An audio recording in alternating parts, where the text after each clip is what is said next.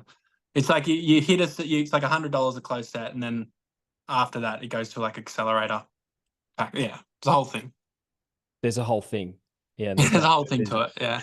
yeah, there's a whole thing. But yeah, OTE, you're sort of sitting at around 6-ish, 7K after tax, and your skyrocket just to, and I'm sure that goes a long way in Asia.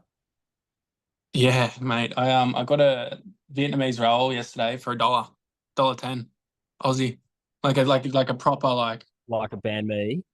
banh mi, like $1.10. I've been living Um, off them.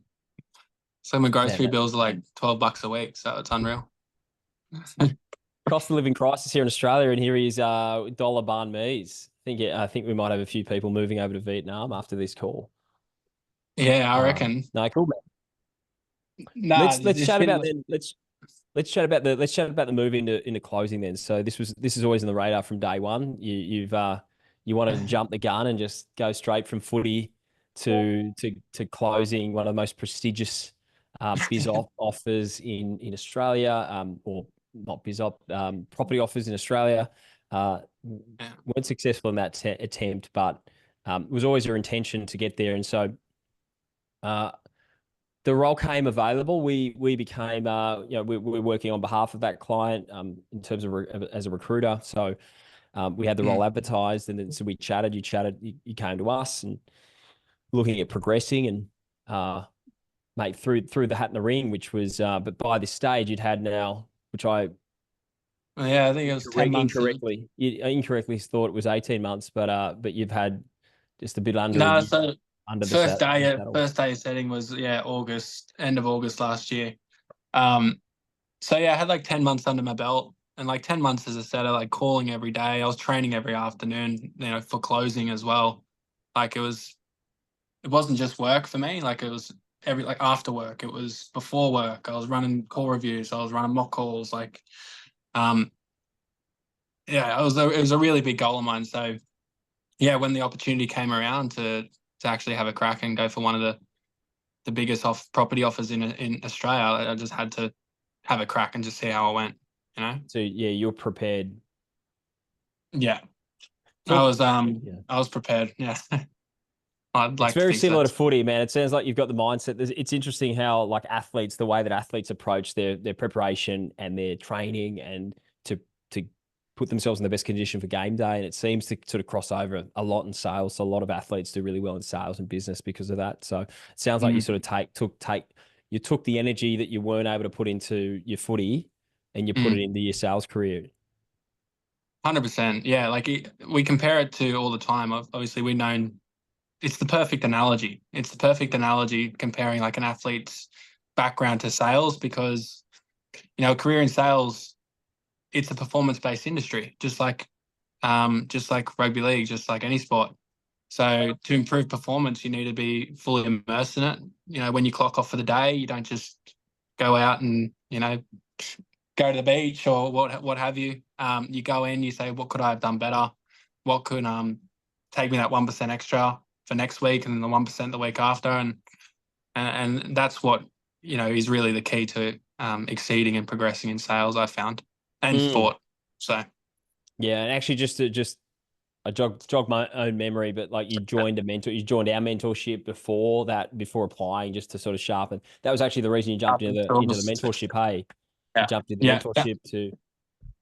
Yeah. So obviously you were my sales manager, so I was getting a bit of a free ride there for a bit. So you obviously left that program, and I was obviously progressing quite far working under you. So as soon as I found out you were launching a full on program, yeah, I had to have a crack and invest in myself further. And yeah, spent like I think 3 weeks or 4 weeks just refining everything with you until that opportunity came up. And then yeah, I mean I got it. So happy days. Yeah, man. Yeah. Credit to you for investing. Like kudos for going from having a manager, getting it for free, and then but then investing. So I was always told as well, like, how are you, like, it's like another thing in sales, like, you need to be able to invest in yourself in order to help people invest in themselves on a sales call. You know what I mean? So I hadn't done that up until this point. So I wanted to kind of throw myself in and kind of back myself like that as well, just to have conviction in something, in a service or a biz op or whatever you end up in. Integrity, man. It's a big integrity. You're going to ask, if you're asking someone for money for ass clenching investments, like something that really puts the hairs on the back of someone's neck, Yeah. you're asking for that kind of money. It's really difficult if you've never had your own hair on the back of your neck or your butt really clenched at an investment that you're about to make. If you've never actually gone through that fear and really felt it and been able to push through the fear, man, you've got no integrity. You can't speak for it. So it's always good. I mean, then there's never a downside to it because you do get an ROI. You do get the learnings. You know, skill set is such the most valuable thing you can invest in. You know, more than crypto, more than sort of property, more than anything, especially at your age, there's nothing worth investing more so than your skill set and becoming more valuable, becoming a high quality asset. There's no downside to it. It's just fear. It's just you get nervous. People get nervous. So Yeah, I think exactly. it's always important to, as a salesperson, to be investing and doing things in programs, investing in yourself, to challenge yourself to push through the fear. As And long as it's the right you thing. can never add a perspective to them. You know what I mean? You can never add a perspective, or you can never relate to them. You can just say, oh, you know, when I was in this current position, you can't go and use that analogy either. You know what I mean? Because you just like you don't know what they're feeling because you haven't been able to put yourself in that position before. For sure, So man. that was You actually a find it big hard. thing. Yeah, Was it? Okay, cool. Good to like know. big thing for me. I wanted to kind of do that before even progressing. Anyway, it was always something I wanted to do. Well, man, I'm honored that I was the first to get you Like there. you've been there full circle, mate. So it's been good. No, I appreciate it, man. You've been a great student. Let's talk about now getting into closing the Big Daddy 44K deals. Mhm. Again, like not a small amount of money for a prospect to be investing. And so what was the ramp up period? So you were hired. How long ago did you get on this role? Started on the 23rd, 24th of June. So it's So we're looking about nearly coming up to 3 weeks. yeah, just under about 3 weeks here. Just under 3 weeks, yeah. Just under 3 weeks. Yeah. What was the ramp up period from getting hired to then and getting on the offer to then getting in your first consult? So I started on Monday, and then I did my first sales call Monday 2 p.m. or something like that. So there wasn't much of a ramp up because I had to like completely phase out my old offer. Because I was on a contract with those guys. So I had a termination period that I had to abide by, and these guys needed someone straight away. So I was finished on my current offer or my old offer on the Saturday, right? Then I had to fly to Bangkok, and then I flew from Bangkok to Da Nang, and then I started Monday morning. And then first sales call Monday at like 2 p.m. So it wasn't much of a ramp up at all. It was just thrown in. What were the nerves? How were the nerves like? Was it similar to like running out for a big game of footy? What was it like? Oh, mate, very similar. And like even now, 3 weeks into, you still have those nerves. I was playing footy for 12 years, 13 years. I still had the same nerves every time. You know what I mean? It's the same with closing. Um, but no, like the first one was just, it was scary, but I also had faith in my skill set as well. You know what I mean? So I kind of tapped into that, and I didn't close that one, but hey, we'll get her eventually, hopefully. Pipeline, put in the pipeline, Pipeline, nurture, pipeline, exactly. Yeah, top of mind, not a pest. Just keep on top of them. yeah. But no, it was scary stuff. But yeah, I think like once you're in a position where you are confident in yourself, you can tap into that, and it becomes all good. So how many calls have you taken? So 3 weeks down, you came out of the blocks. I mean, I have to say it's one of the quickest sort of starting straight onto a closing call. Doesn't usually happen that quickly, but I think the company that you're working with, I think they were on a retreat or something as well. So you got most of the calls or something. Is that in the Yeah, first week? that's That was right. what was happening? Yeah, all the closers on the call had to do a retreat. So um, I was doing, like 4 or 5 calls a day. I've probably done like 20 calls because they came back, and then it's obviously distributed. So I've probably done like 20 calls, 21 calls maybe. Excluding no-shows and what else. And I've closed about 5 or 6 deals. Yep. 5 or 5 6. or 6. And average ticket price is sitting around 44K or 45K. 45 grand. And what do they get for that? Just for the viewers, what the context, what's involved? Well, what do they get for that? So that's a buyer's agency service, right? So Mhm. we build out a bit of a strategy for them, like a 10, 20-year investment plan. And then they obviously do the buyer's agent service, so the finding, negotiations, putting the deals together. But then also on top of that, you're project managing a renovation on top of it for them and manufacturing equity out of that. So it's just like an accelerated like property portfolio plan as well as like a buyer's agency service and a project management service as well. Mate, there's a bit there. A lot of Bit of a value. tongue twister, yeah, a bit of a tongue twister in the pitch. Let's just say that. And talk us through then the difference, man. Like you've been setting for now 11 months. You've mastered the setting call. Before that you're actually doing some DM setting. That was something we didn't dig into, but you're doing DM setting as well. Your little side hustle. Yeah, I was DM setting in the night and then BAI in the day. That was what I was doing. I Yeah. mean, yeah. So Yeah. did the DM setting there for a while, and you know what I mean. So you your DMs, and then you move to sort of setting, and then you move into a buyer's agency. And well, you're selling big deals. So talk us, what's the difference, man? How does it go from qualifying for money, qualifying for finance, like on your setting call, where you're sort of asking around finance? You still have to ask finance questions, which can be awkward. We actually role played that this morning on the call. James was there and crushed it this morning with the finance qualification. But we did some of that, and you can get pushback, so it can be a bit awkward. So how do you find getting onto your first few sales calls where you sort of pitch and price, you pitch in big price, you get any resistance? Yeah, obviously like setting call, like it's obviously a lot more vague compared to like a closing call. You give them like an indication rather than obviously the actual pitch, but they're still hard questions to ask. So I was lucky to spend the 10 months actually refining in the setting, because I think that's the best way to do it, rather than just hop around on offers. Stay on an offer that's good and learn the offer, learn the questions, get comfortable with the questions, and then obviously progress through the ranks there. But the biggest change in between setting is you come from more of like a logistical approach with the setup. It's how much money you got, is this the right time? Is your partner on board or whatever else? So that's the typical kind of setting process. Whereas like a closer, you're a problem solver. You know what I mean? You're got the information, now you're solving the problem. So the transition is more like a logistical to like a emotional kind of problem solver as well. So that's the big transition. Mm.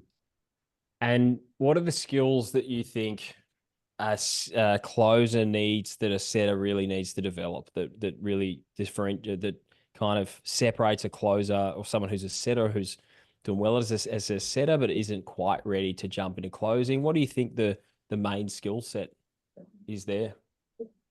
Confidence. You need to have confidence, and you need to have conviction in what you're selling, right? You need to be, because like when you obviously price object, if you are not confident and have conviction not price object, if you pitch the price and you don't have confidence and conviction in what you're selling and in yourself, you're never going to close anything. You know what I mean? Because they're going to be like, oh, you didn't sound certain about that. And then you just need to be able to take feedback. You know what I mean? Like this is more of a personality trait, but you need to be able to kind of take feedback and keep growing and keep implementing and keep working on getting better. But in terms of like skill sets, you need to be a problem solver more than anything, and be an out the box thinker and being able to provide them solutions. Well said. Yeah, I'd agree. What's the goal, man? What's the goal this year? So you're looking at starting to, you've already got 5 deals under your belt first month. You can feel like You can feel that that's a great start. That's a really good start, really solid start from 20 sales. So you know, you're sitting at a pretty decent conversion rate with no pipe. You're not benefiting from past pipeline coming through this month either. So you're sort of coming from flat-footed, got no pipeline. You having to rely on one call close or two call close from the current month. So you're already sitting at 5 from 20, 5 or 6. And it sounds like you got a few more in the pipeline to come through. Yeah. What are the goals for earnings, man? You've taken yourself from 60K base. Like, what are the goals for earnings in the next, say, 12 months? Next 12 months. Well, I've set myself a goal for this month for 10 signups. I want 10 deals. I just made that a goal for myself. So I'm on track now. So if I can keep maintaining the pace now that I've got a bit of a pipeline, I want 10 deals. So which is in the range of, I don't know, 13 to maybe 15, 16 grand for the month. Yep. And then, I mean, down the line, I want to be hitting 20, 25 deals. I want to be getting the 20 to 30K months and just continue living this lifestyle, man. Like, I'm enjoying it. I don't really have a long-term goal. I'm just kind of floating in the wind at the moment and I'm loving it. I get to, just continue to stack money, man, and create opportunities for the future, I suppose, is my plan for the next 12 months. Sounds like a pretty good little lifestyle. And are you planning to stay in Vietnam? Like, what's the next leg of your trip? Well, I'm actually planning to go meet, I think he's actually in the chat, Big Sam Brooks over in Thailand. So I think that's going to be next on the agenda. He's also doing a similar sort of thing. So I think next up is Thailand. So I've done Malaysia, done Vietnam, done Bali, done Singapore. Now I want to have a look at it. Have a look at Thailand. Mate, how good? How good? What's been the most helpful kind of I guess aspect of training for you? Like, let's talk about just training and just working on your skill set. Like, obviously confidence is one. Confidence, certainty in your offer, certainty in yourself. Like, what aspect of doing like regular training is helpful for you as a closer, as a salesperson? Oh, mindset, 100%. No, you know when my mindset was down, like my numbers were down every time, because it happened like a couple of times when I was working the as a setter. Is you need to have a strong kind of mindset, and again, that's just with having goals and tracking your goals and tracking your progress and being actually able to kind of like sit back and have a look at what you've achieved as well, and don't get kind of lost in the process. Actually take a moment to sit back and acknowledge your progress. Because that's a big thing that you are like an advocate for. But yeah, just keeping the mind right, going out for runs, getting your training in. Don't sit down and do sales calls and jump on the bed and watch Netflix afterwards. You know what I mean? Get your body right, because it helps your mind, and a strong mind is strong results in sales. Very similar to being an athlete, man. It's the same thing. Treat your sales gig as if you were an athlete, and sales calls a game day, and you would prepare adequately for those calls and mindsets. Everything in athletes is for professional sports people as well. 100%. 100%. Okay, cool. And just any questions, guys, throw them in the chat as well. If you've got questions that you want to ask, you throw out for Jacob. Anything that you want to find out about as a setter. But I'm keen to understand, Jacob, from your perspective, what tips do you have? Like, you actually manage. You've got this little Discord chat with all other closers. You're in the community of closers and setters, and so you're sort of really quite connected into the community. So. And we'll get to that question in a second, James. That's thanks for asking. But man, what sort of tips do you have for closers and setters? Anyone who wants to sort of get into this career, and maybe who's starting in this career, they're just starting their journey, and they're looking at, well, what's my first step? What decision should I be making about offers? How can I make it work for me? Like, what do you have in terms of advice, having just walked the path? Yeah. So my big thing, and I think you touched on it there as well, is like surround yourself with people that are doing the same thing, that want the same thing. And you don't want to be kind of, in my case, you don't want to be thrown into bad habits or what have you. You want to be constantly surrounded with people, because that's where you grow mutually. So get out and network and meet people and find these groups and talk to people. And then once you invest in yourself as well, because then you can have the conviction to help other people and help other people get over the line. And then just goal set, right? Write out your plans, write out your goals, 12 months, 2 years, 5 years. And then while you're progressing through the goals, take a step back and actually look at what you progressed in the meantime, just to know that you're on the right track. Anything that people shouldn't do, anything they need to avoid, any offers they need to avoid, anything that you've found within your Discord groups and just, your community, that people have mistakes that these guys have made on their journey? Go for established offers. Don't go for the startups and they're going to promise you the world, because they don't. They never do. You have you want someone with a good brand. You want someone that have not a saturated niche as well. A lot of the time you want something where there's you want to look at the back end. You want to look at the fulfillment. What are the results they're getting for their clients, so you can have even more conviction. And then once you're on an offer, don't be in a rush to get off it. Do you know what I mean? Progress through it. Do you know, don't hop around, because you'll never get better. Do you know what I mean? That's a big one. I think in the space, in the closing space, there's a thing called offer hopping, and and offer stacking as well, where people have one offer and then they jump to the next, to the next, to the next, and there's sort of always, the grass is always greener, or they might stack, and so they're hedging their bets.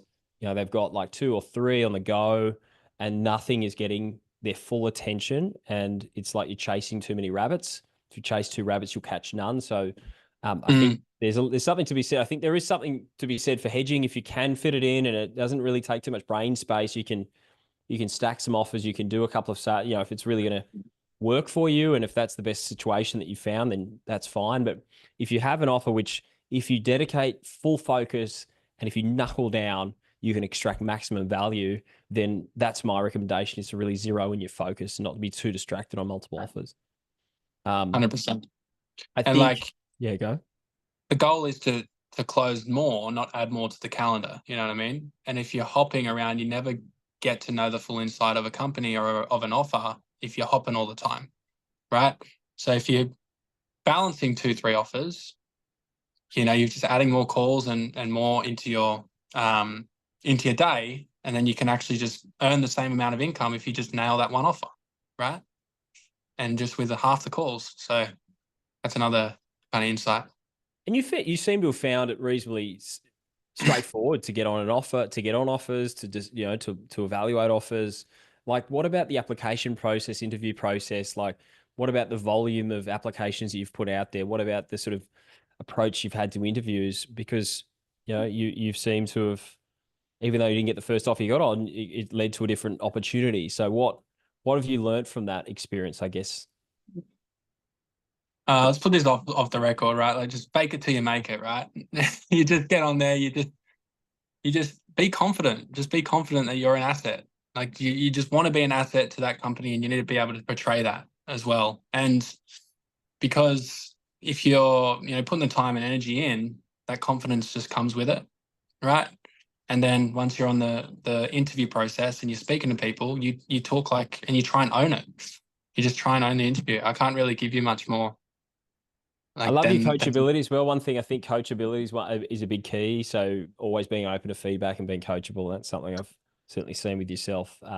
You, even though you're doing super well, you have always aimed to be just like a sponge and open to taking. Well, let's get to questions. There's a few questions here, guys. What's your daily routine look like, Jacob? That's from James Allegray. Daily routine at the moment is I've got team meeting at 4:30 a.m. Darnang time. So up at 4:25. I try and skimp it pretty early there. 4:30 I'm up for the team meet. It's about half an hour. Then I'll normally just go out and go for a walk along the beach till around 6 or something, go for like an hour and a half walk. And then by 6:30, I've got my first call, right? And that's 9:30 Sydney time. So got my first call around 6:30, and then I do that till about 1 p.m. Right, just calls. Depends on how much I've got in the calendar. I'll do it till about 1 p.m. Or 2 p.m. some days, and then from there it's just going out, going to the gym, and then just going to dinner, and then reviewing my calls. I mean, in the evening.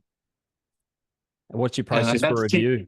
What do you review? How are you reviewing? You're listening to areas, you sort of honing in on the focus points.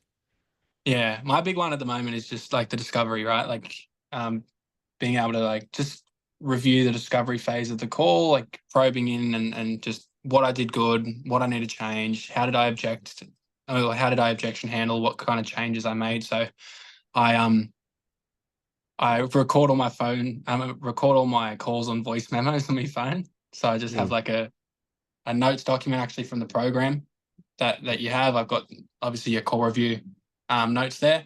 So I have that up and just listen and then just use that template. Type in. Yeah. Nice.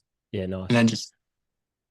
Okay, so Robbins has got the property space seems technical as far as knowledge is concerned to be a closer. And how did you learn this new offer quickly? What helped? I was always in the real estate niche, you know what I mean? Even like from footy and post footy, I was always in real estate. So I had that going for me, to be fair. So have a lot of practical experience, like 6 months practical experience in real estate. And then I was in the real estate education offer. So I just think it compounded over a couple of years, just being around it. But it is technical and it's still like I'm still learning every day. But again, it just comes to time and research and what have you. Yeah, I can answer that as well. Like I closed property investment services before owning a property and before knowing anything about property. So were there times where I got asked about my own portfolio? Yes. Did I lie? Actually, I didn't. No, I was pretty upfront. But and why did I get asked about my property portfolios? Because the person on the other end of the phone was hearing my uncertainty in what I was talking about, in the way I was going about it. But did I get sales? I got a lot of sales. And so I still got sales, but I didn't get as many as I would have if I was like an expert. And so what my journey was from there was to just binge property podcasts, watch YouTube channel, like YouTube clips, and just immerse myself in industry knowledge and really just become, and then buy my own property, of course, go through the process, buy my own property, go through, even jump on calls with other property offers. So jump on sales calls, sort of,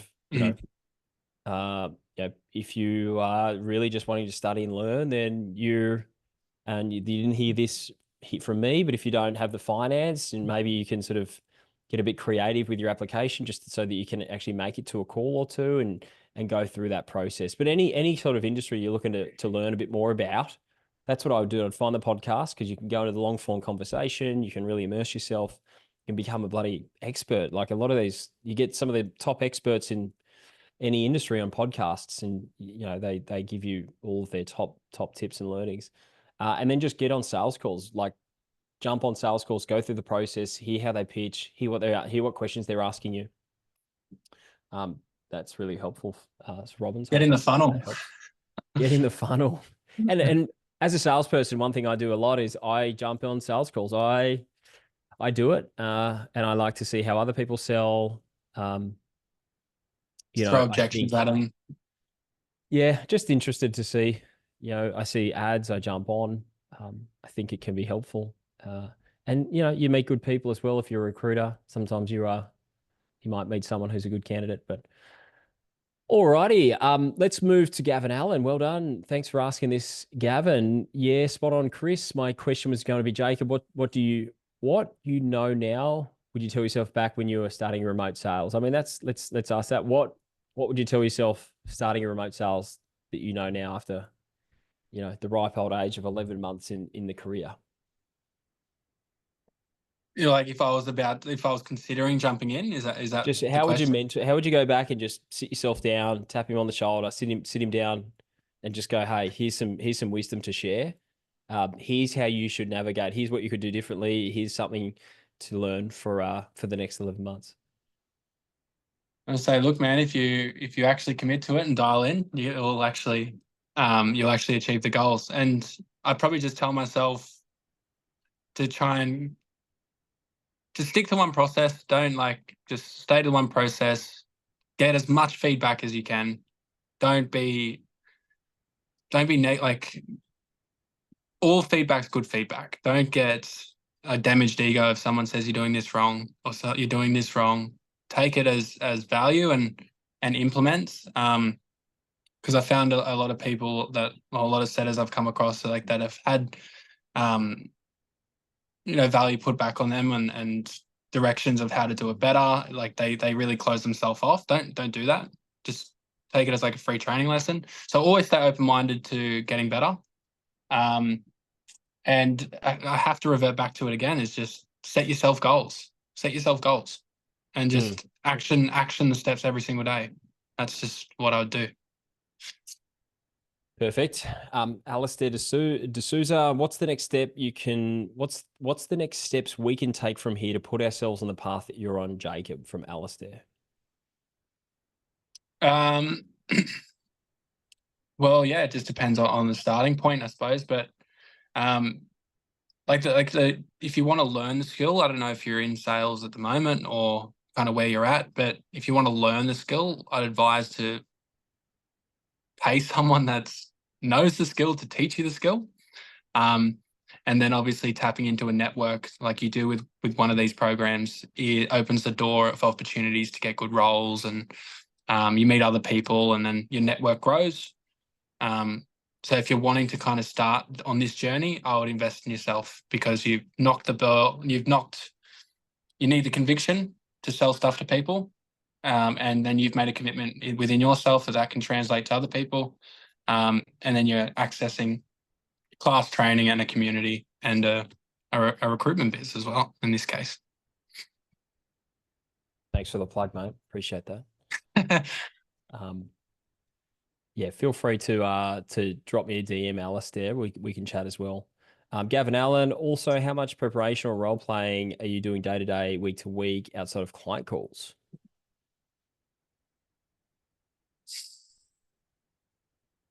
I'm probably doing probably like 5 and 6 hours a week, maybe 7 hours a week. I probably do like an hour and a half a day, and then I do a couple hours on a Sunday.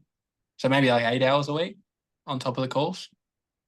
So And then how many hours are you on calls? Just to put it into context, how many calls are you doing each week? How much time are you on call?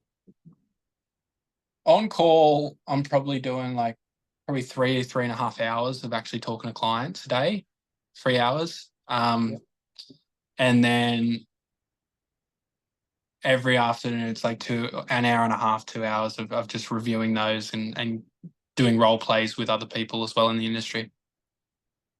Yeah, man, I have to say it sounds like a pretty good ratio. Like if you look at a sports person will train probably 10 times, maybe 20, 30, 50, like an Olympic athlete will probably train 1,000 times, to one when it comes to like game day, the 100-meter sprint, uh, a tournament, they train, and then when they play, they're sharpened, they're conditioned, they're ready. And so I think salespeople often practice in front of the prospect. They don't train. So when they're on a sales call, they're practicing. That's really their practice. And so, man, I love the fact that you're spending a lot of time, like you're investing a lot of time into your training, and it's obviously paying off. I think the results you've had so far have been, first class. Yeah, you need to refine the skill. Like it's something, because like even consumer awareness, it evolves. You know what I mean? Like the consumer evolves. You need to get creative, and it's no sales call's different. So if you can get on there and kind of mimic every scenario as much as you can, it's just you're going to be more equipped on the day to day. It just makes sense to just constantly refine your craft. Any advice you could give us with negotiating, closing, sitting role with the company? That's from Gavin. Gavin, so say the question again. Any advice for Any advice to negotiation? negotiate a setting or closing role with the company? In terms of like the negotiating kind of what they want to pay you, or like if you're like negotiating if you're going to get the role? I'd say the first. I'd say negotiating how much you're going to get paid, the package, salary package, base, Yeah. commission only. Yeah, I feel like negotiation power comes with results. So I feel like it's out. Maybe don't. Maybe don't negotiate it. Maybe build up a bit of leverage over a few months, 4 or 5 months of results, then crack at negotiating from there. Got like leverage and you've got results and you've got like a like proof to back it up. You just be upfront and say, look, I think I can generate you this much revenue, and I'm confident I can. Why don't you set them a target and then say, if I hit this target, you put me onto X amount of commission or X amount of dollars or whatever it is. That's probably what I'd do. You need to provide them value before they give any value to you back. Mate, that is perfect. That's a perfect answer. And it is the only way. It's the only way. You can't fire a cannon from a canoe. And if you don't have a solid footing, if you don't have a solid foundation of performance, proof, value, you don't have any leverage of negotiation. Your canoe's there's gonna be a hole in that canoe. You're gonna sink to the bottom. No good with a canoe. You need a strong foundation for negotiation. Yeah. And pain as well. Pain, like as well, like if the companies, if they've got pain, if they're, they need someone good and then you're good, you can prove it, then of course there's negotiating power, but you need leverage. Mate, well said. Cool. And that also just shows your sales ability too. You know what I mean? And so actually you're convincing them at the same time. Like, oh, this guy's ambitious, I've never done it yet. I've never done that. So no, you've just said I'll let my work let my results do the talking. Mm. Cool, guys. Well, I'm using that saying. You're welcome, mate. You can use that. You've got free range, free license to use that one. We used to use that in the fitness industry actually with the core. So people with a weak core, you can't fire a cannon from a canoe. It's about stability, core stability. The core is the canoe. There it is, James. James would know that very well. Well, mate, any closing parting tips or anything you want to say or anything to finish off with what's been a really insightful interview? Yeah, sure. Just if you're actually like considering it, like it's I reckon just go for it. You know what I mean? If you're actually considering it and you feel like it is something that you actually want to do, jump into sales and jump into closing and kind of try and work for this type of lifestyle, like a closing lifestyle, then just do it because it's actually very, very achievable if you put in the time and the energy and the effort. Yeah. So don't convince yourself otherwise and wait 10 years and reflect back and say, what if?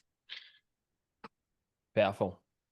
Yep. $1 banh mi's in Vietnam. Yeah. They are waiting if you're considering getting out of the office cubicle. Sydney or Melbourne, Brizzy. $1.10, mate. $1.10. Trying to break the bank. All right, guys. Mate, thanks so much for your time, bud. We've eaten into some of your training time, no doubt, some of your role play time. So get back to your core reviews. Oh well. Appreciate it, man. It's been a real it's been a ride and like honored to share it with you, man. And no, I appreciate it. The journey ahead. It's been fun and keen for the next 10 months, 12 months. What can happen in 12 months? Yeah. All right. Thanks for having me, mate. Thanks a lot, guys, for jumping on. We'll see you in the next time. The next interview. That was Ripper. Have fun. Take care. See you later.